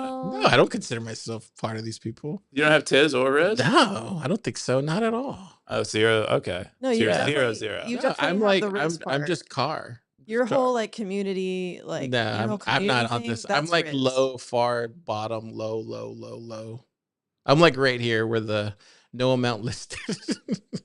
That's where I'm at. I'm here at the bottom. Okay. What about you, Jana? Yeah. Car doesn't want to play the game. No, I just don't think I have either. I'm not autistic, No difference to me. and I have no charisma. I think I might be like main character. Okay. Yeah, I buy that. Thanks. Mead. Yeah. Main character? You I think think so? you might be like autist. I might be a full tizzer. No, I You don't think might you're. be I don't think you're main tizard. character. You Can might I? be Can I? tizard. Can I place you? Okay, sure, yeah. I think you're more. I actually think you're more tizzard. Me? Oh wait. No, okay. I'm looking at it from the wrong Autistic? side. I don't No, think no, I'm hang on. autistic. I think you're more. I think you're more cracked. Yeah, no, what no. would cracked be? That's which, like which high- is the that's one that high controls? tiz, Which is the though. one that controls tism? Oh, no, that you want to be a tiz whisperer. So I'd be low if I don't have. I'm low. So Yes, I would say you're cracked because no wait. Which is the one that controls high? When you control Chris? When you control I'm confused. Okay, you're saying she's I'm saying she controls autism. okay. She's good with dealing. She's a tiz whisperer. She's a tiz whisperer. Okay, so Yeah. she's high riz, medium tiz. I could be. No, you know what? slightly No, around you know what? there. She's main character. Actually, she is main character. I could be between main character and. She's Tiz between whisperer. main character and tiz whisperer. Yeah. That's where she's at. Yeah, she did marry someone who's She's pretty probably high in tiz, she's so. probably right here between. She's between the. but also she's pretty high in riz. But She's also pretty high in Riz. Yeah, you guys might both be main characters. You might. she's Yeah. she's definitely between main character and tiz whisperer. Austin's that's- got more Riz than I've got for sure. But he's Could also be got more true. Tiz. Wait, are than we I've rating got. Austin now too? Sorta. Yeah. Or should he come out here and rate himself? No, we're just if she's a tiz whisperer, she might have whispered I think she's between tiz whisperer and her main tiz character. to Yeah, I've seen you with the deafs. You can definitely whisper. All right. All right, Thank you. all right, Cool. go for it, Go. Keyan. Where are you at? I think I'm probably He's like, I'm God. I'm probably like no, I'm probably like high. Stay humble, Keyan. probably Stay high humble. now. tiz. People are. This is being recorded. I'm probably Stay humble. I'm probably medium to high tiz. medium to high tiz. And I'm probably on average, I would say low riz. No, I would throw you high tiz, and I would. Okay, so your charis is very low. That's what I'm saying. I'm a tizzer, dude. You're, At, come my, here. Just at doesn't best, understand. okay. He's between. No. So. I agree. Nick says we should move on, and I. Now this is great stuff. This is good. This is gonna bring in the views. So you're between tizzard and crack, Keyan. Okay, yeah, I buy Because it. the more people get to know you, they realize, oh, he's actually really kind of like Waz. Actually, the more people get to know you, Well, then like, that's just tizzard. oh, you're right then. Yeah. Fudge. That's I just think you've tizzard. got some Riz, Keon. Yeah, he's like Waz. Riz require if I need I can apply my tiz to Riz. Actually, you know, but what? it have to be full time. I have to be full time Yeah, Riz, otherwise I cannot Actually- do any Riz. Actually, he's exactly like Waz. You know Waz? Oh, I'm exactly. Yeah, I have. Yeah, he's exactly like Oh. Waz. Yeah, you know him. No, but I'm saying he's the exact same personality type as Waz. Like really, really, really smart. But unless you got to know him, you wouldn't know that. Oh, you wouldn't know. I mean, Keon's smart. really, really, really smart and really, really, really, really funny. But unless you got to know him, Oh, okay. yeah. But he's also not going to come out of his office either. He's like a butterfly, and he's like still in his cocoon a little bit. Yeah. But sometimes he'll like show you his butterfly Yeah. wings. Interesting. I'm glad we had this conversation. Okay. I think this is a cool way to think about people, and Where's Topher? at? I'm Where's excited Topher at? to have you guys on Man, board with it, understanding. Is Topher's probably probably- cracked a little bit, honestly. Topher I could is- see I that. can see Topher being cracked. I think he's definitely His in autism's he's definitely high.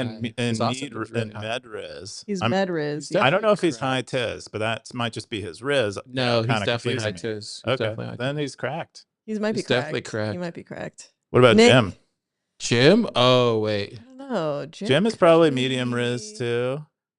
He could be pretty high He could be riz. cracked. I as don't think well. he's high tiz, though. Yeah, he's more main probably character. I think he's pretty mid-tiz. high tiz. That's what I mean. I think he's got. Nah. He's done. Oh wait, pretty- you're kind of right. Yeah. He's Yeah. more main character. I've spent a lot of time with Jim. He's Really? he's very high tiz, bro. Maybe he just doesn't show it. He might be more tizzy than You the might be tizziest. right. Yeah, you tiz might be You think right. so? You Yeah. might be right.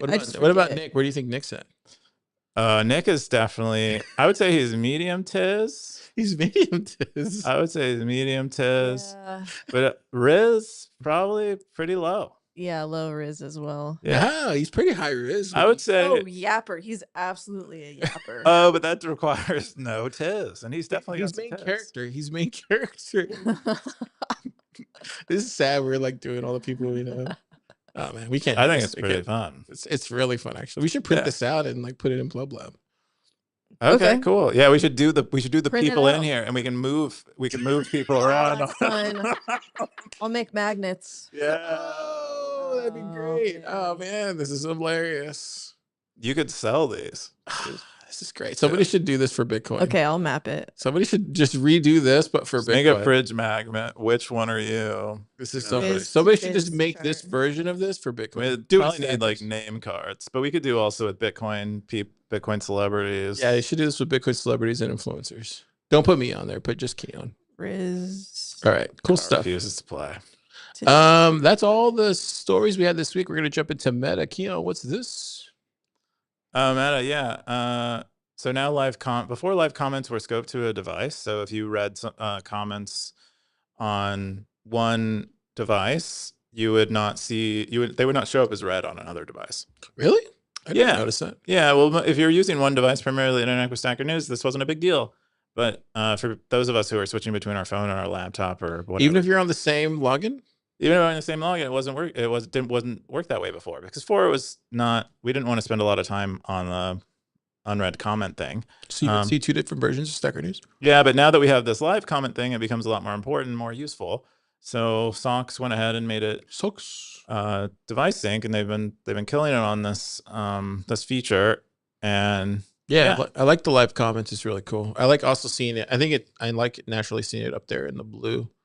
yeah, Up there. I think it fits perfect because whenever like I'll click on it. And I think it's probably because I already see the notifications up there. So yeah, it's in the right spot. It's in the right I don't know spot, if I don't know if I like the circular blue dot. But we can refine that over time. We need to do a UI refresh. I think it's in the right spot now. So that's cool. Was there anything else in there? Or was that... the only other thing was related posts have been broken since I introduced them because I made basically a type error on them, and everyone was complaining about related posts for a long time, and I was like, I don't know what could be wrong. It does everything it should. And then I realized there was this typo in them that was getting the fields mismatched. So now when you look at related posts, you should see posts that are more related than they were before. They shouldn't be all kind of random. So that was another big thing, and a lot of bug fixes happened. That's it for this Meta. Cool. That's all the Meta stuff. Is it all? Yeah, the Meta next one. stuff? Yep. The next one is Pleb Poet's Stacker.News. Because that looks like it's in Meta. No, this is separate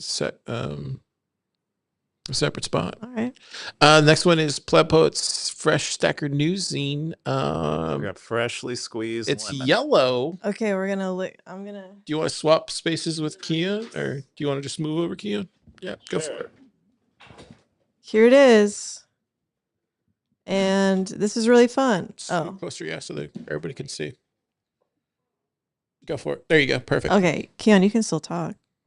Oh, Maybe. not really. Okay. So I just made a zine this week, but it looks a little different than it has in the past, and that's because we can just do things. And I have included the top posts, and I have included something really fun that I think we're gonna do a little bit of right now, if you guys would like. This issue has a crossword puzzle.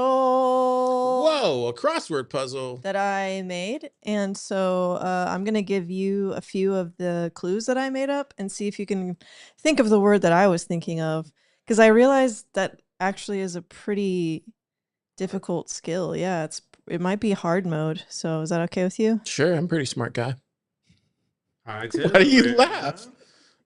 Why do you laugh? Okay, and a lot of these words have to do with, I mean, they come from the stories and the zine, or just like Stacker News in Oh general. wow. So it's like, yeah, I know this stuff. So if I said, if it's something served with raw fish, Sushi. Oh, something served with raw served fish. alongside raw fish. Oh, soy sauce. And it has 1, 2, 3, 4, 5, 6 Ginger. letters. Ginger. Wasabi. There you go. It's Boom. wasabi. I know If my I sushi. said this word strikes, Match. and it has 1, 2, 3, 4, 5, 6, 7, 8, 9 letters. Oh, Keystone. Nope. Oh. What's that thing that's like Flint? No, not Flint. Haystack. Nope. Stone. This word strikes. Lightning? Yeah, lightning. Oh, boom. There you go. If I was gonna call you the lowly ungovernable Oh, misfit. in 4 letters. Misfit. Pleb. It's pleb. Oh, Okay, that one there you wasn't go. that We hard. don't want to solve the whole thing, do we, on the podcast? Sure. No, not Let's the whole do it. thing. Let's Just do one it. more. Okay. If I wanted you to, no, 2 more. Sorry. If I said the truth is often stranger. Then fiction. Yep, that one was easy. Okay. Yep. And then if I said the state of being free from being observed. Surveillance. Oh, sovereign or state of being free. 7 letters. Private? It's a derivative of that word. Privacy? There it is. Privacy. Boom. There you go. So that's just a little bit of a snippet of the fun you can have. This is really cool. When you get your own Stacker News show zine. them the zine again. Yeah, it's yellow now. It's all yellow. It's really cool. So that was really fun. And it's just kind of, you know, I felt like my issues were kind of looking a little gay after a little bit. So this is an attempt to rein that in. And I think it worked out. The classifieds. Tell us a bit about the classifieds and how they work. Yeah. So another feature I introduced for the next issue, I'm selling the back page of the zine to you if you would like to buy a piece of it. So how will that work? Promote whatever you want to promote. You'll have to find the Zaprite link that's here in this post, where you'll fill out a form telling me what you want your message to say. It's going to be limited to about 300 characters, which is like, can it be an image or 70, 80 words? And yeah, if you want to send an image, cool. You can email me the image, or somebody like sent me the link in the note of the image too. So also I'll say for next issue, there's already been 4 of 8 spots. Already? Already. When did you post this? Just today. 6 hours ago? And how many have been sold? 4. There's only 4 spots left, Stackers. So there's only 4 spots left. Get it. But yeah, this is how many are they selling for right now? 1,000 sats. Wow. And it's just like another place, like if you're like using I feel like Agora, Boog's gonna buy all 4 spots. just another place to like advertise or like promote your like what you're working on. Or I know Plunda wants to buy some Or spots. just say something fun. That's what I was hoping to get. Yeah, say something I feel fun.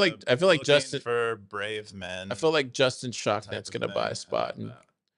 talk about Shock Wallet or something. And that's basically I feel it. like, you know what I feel like? I feel like yeah, you could do so much stuff in this spot. So much.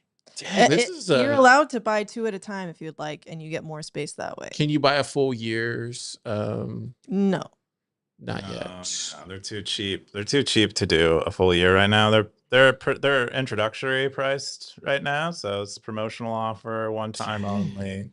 We don't know what This is turning into a full-fledged business, I think. This is an experiment at the moment. Yeah. So, but it's a pretty good experiment. It's We'll selling see. more than the zine itself. You already sold 4. The classifieds. No, I didn't sell more. We're still making more money. No, but I'm saying the zine is selling for 3,000, but you already sold 4.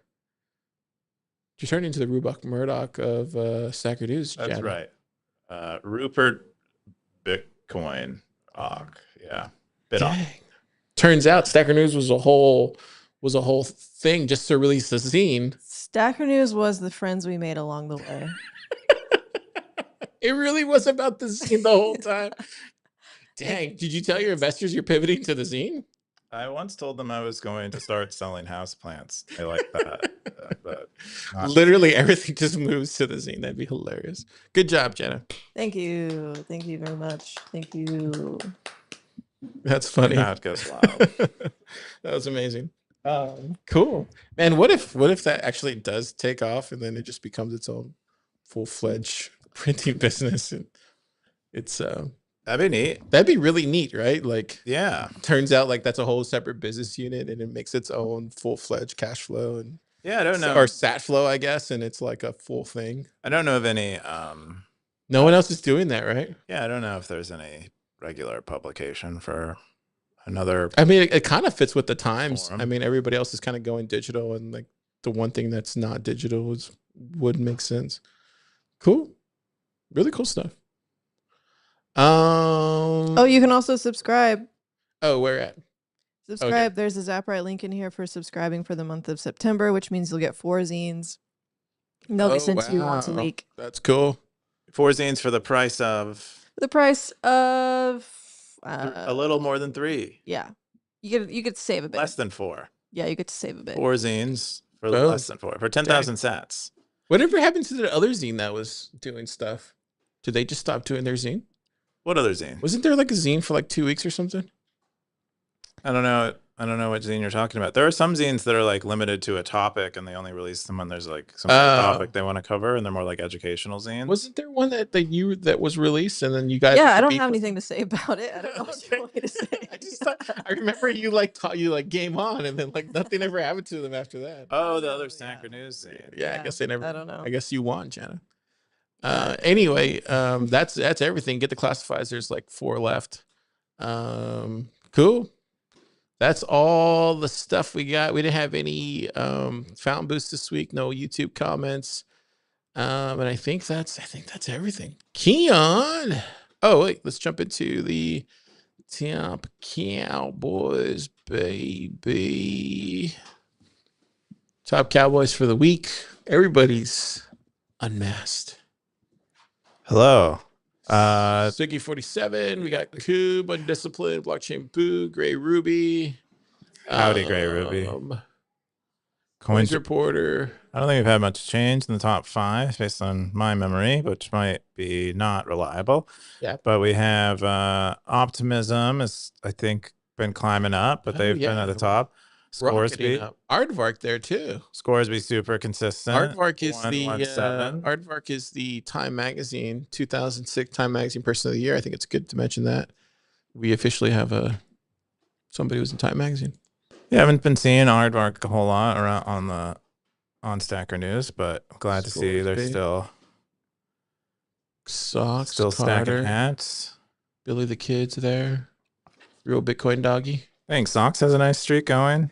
Did the Real Bitcoin Dog win the contest? Did they announce the contest yet? It's going to be Sunday. Oh, Sunday. Okay. Not Sunday. Who won that? Oh, we don't. It's going to be announced Sunday. Okay. I thought Real Bitcoin Dog won. Voting is still happening today. If you would like to vote in the Fiction Month fiction contest, didn't Real Bitcoin Dog win though? I could have sworn he. No, he did not, because the winner will be announced Sunday. It felt like he won though. I mean, like, did you see his post? It was like, what was that one? You do not know what you're talking about. Where was the post that he had? Sure don't. What was the post that he talked? Yeah, the Talent Show Shake Up. Did he have this one where he was like, "Did you guys not read this?"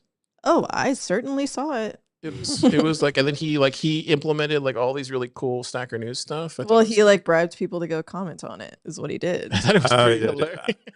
That's what you're talking about. Yeah, so it would seem like he won. He even got to a point where he had like, what'd he say? He was trolling people too, I think. There will be this will be judged by humans, so and that the judges have decided. I mean, like, it doesn't look like to announce results on the 7th. Doesn't look like he used any sort of help whatsoever. I think it was really good. He kept it within the word limit and everything. Okay, well, I know. And look, he even had a call out to Gray Ruby, which I thought was hilarious. But I thought it was a really good effort by Real Bitcoin Dog. Anyways, okay, but we don't know. He might win, but we don't know yet. I thought he got announced. My bad. Nope. He might consider himself a winner. I feel like and he should. Yeah, and there's no harm. I feel like Real Bitcoin Dog always keeps it light, so I'm just like keeping it light too. He's a good stacker. He is a good stacker. Ketford, 29. Yeah. Oh, more Cowboys. Yeah, we got Catford. The HN bot, dude, is out hatting most of you. Get your game in order, please. Phoenix. Um, Nunya. Simple Stacker. Shocknet. Justin Shocknet. Justin Shocknet keeping it real. You ever see his comments, dude? Oh yeah, he'll definitely Keeping it real. He'll definitely bring the heat Keeping it real. in the comment section. Always keeping it real. Yep, that's a thing that Mega Dreamer can vary. What else we got? I think that's it. Ben the Carmen's back. Yeah, Ben the Carmen. He Kenya coin has his hat. Never get back to his Max. peak. At one point, I think he was like second with the hat. Dead Beef. Sato Chip. Yeah, pretty much rounding out. Yeah, that's everybody. Yeah, that's pretty much everybody. Yeah, boy. That's all the Cowboys for this week. Zooty. That's pretty much everybody. How do I go back to where I was trying to go? Yeah, there we go. That's everybody. Pretty good week. Keyan, what are you doing this weekend? I am not sure. I'm going to leave it up to fate what I'm going to do. Oh, cool. I might continue doing yoga through the weekend. Yeah. The That other might thing be I was about going to bring up was TapConf and Startup Day. So Startup Day we have, should bring this up because it's important. So October 10th happening, how many days? 33 days from now. Get your Startup Day tickets. We're going to announce there's a big speaker coming. I can't say who it is, but it's happening next week. We're going to make it. Do they speak Spanish? Actually, they do. Yeah. How'd you know that? There's a big speaker coming next week. We're going to make the announcement. It's going to be big. Speak Spanish. And they speak Spanish. I know, but I'm trying to play. Get your tickets now. They're selling out. We even added an option now for people that are in the Yucatan in Mexico. If you want to come, Francisco made them to where they're $99 now. So there you go. Oh, for the party? No, for the whole event. Really? Yeah, dude. There you go. That's very it's very generous of us. Yeah. Yeah. Anyway, get your tickets now while you still can, and make an announcement next week for the big speaker. The other thing I wanted to mention was TabConf 7. Make sure to get your tickets. It's happening here the 13th. Wow. It's really soon. Really soon, yeah. They have all the talks, I think, here. Where is it at? Here. Let me go to project board, because we haven't talked about this, I don't think, once, but we need to, because we're going to be there. TabConf 7 is happening that week. There's going to be a Stacker.News takeover. Did you not know this? I remember this coming up, but I thought it had lost steam. No, it didn't. It's just happening. There's going to be a Stacker.News takeover. Keyan's going to be there. I'm going to be there. Stacker Sports, I don't know if they know they're going to be there, but they're going to be there. It's So Early podcast is going to be there. I don't know if they knew they were going to be there. They're going to be there. And we're going to do a Stacker.News table of all these live podcasts. We'll do a live SNL. And all our friends. Plepot, are you going? Well, I wasn't planning on it, but now I might go. Now she's going. And she'll have the zines there. We're also supposed to release the SNL DVD there. So we'll have that. And then I need to work on that, huh? Yeah, we're waiting for Wumble to get that. So we'll have all that stuff there. And I think that's already got punched in by Brandon. So we're good for that. And then the other thing, there's all these other things that are going to be there. Get your tickets now. And I think I'm doing another panel on founder stuff. I'd have to look. Keyan, are you doing any other stuff? Any other panels? I don't think so. I don't think I'm doing anything. That's how I like it. I like to go. Oh, there's a Mario Kart. And be around. You like to go and you like to hide. Yeah, I like to go and hide and just watch. He's doing a Mario Kart thing. That should be fun, dude. Like. Mario Kart double sense. Look at that. That should be really fun. Oh, you can pay a Bolt 12? Boss. Anyway, that should be fun. And then, so make sure to get your tickets for that. Where is D++? Have they moved out? That'll be... They're not in Austin anymore. Okay. They do Bitcoin. Like I think Bitcoin is... how much is it in Bitcoin? Yeah, it's only $121. I Boom. think California, Oh. maybe. Get it. Tickets. Get your tickets. Fiat. I think it's the same price. Is it the same price? Yeah, Yeah, same price too. What hotel? Is it the same hotel? I think it's the same. Yeah, it's going to be at the same in the Georgia Tech hotel. Georgia Tech Hotel. That's new. Oh no, you're at the Garden. Yeah, but there's some pretty close Georgia by Tech. hotels, and then there's a lot of Airbnbs and stuff like that. Don't stay in Airbnb. But So, oh yeah, Keyan's anti-Airbnb. yeah, do me a favor. Don't. Why? But You know why? Don't stay play. in an Airbnb. But Stackers, Is that what get you're your saying? tickets while you still can. The other thing is that's pretty much it. They destroy neighborhoods. Keyan, what are you doing this weekend? Or did I ask you that already? I think you already asked. Flippo, what are you doing this weekend? Oh, I'm playing volleyball. Oh, playing volleyball. Cool. Stackers. What are you? I'm just working. I have a lot of stuff to do. I gotta get all this stuff ready. Is that what that list is there? Yep. What does it even say? Well, there's about 4 things on that About list. 5 things. We're on just that list. kidding. I gotta get some stuff. Oh, the to-dos there. Yeah, because we finished product month for Startup School and we're starting revenue. I found those 2 books, so I need to read through some of that, and then I need to get that ready. Does one of them say early days eat? Early days edit. Edit. I ran into But it somebody. feels like eating it because you're just like eating through the Footage? edit. Yeah. Oh wow. I ran into a guy out in the wild who In the wild. selling some lemonade and was accepting Bitcoin, and Cool. found out he was going to be giving an early Oh, that's awesome. startup school presentation this week, I think. That's amazing. So that was Love cool. to see it. Was it Jack? No, Sounds like something he would That's do. Sell cool. lemonade. you know who sells lemonade? Well, his kids sell the lemonade. Oh yeah. Do I know who sells lemonade? Oh yes, I do. Okay. Yeah, that's awesome. Ha. Ha-ha. Cool. Yeah, I think that's everything. Oh, the other thing I should bring up is I didn't even bring this up. We have one more thing. Do you think this is a question I have for both of you? Do you think the Amish would use eCash?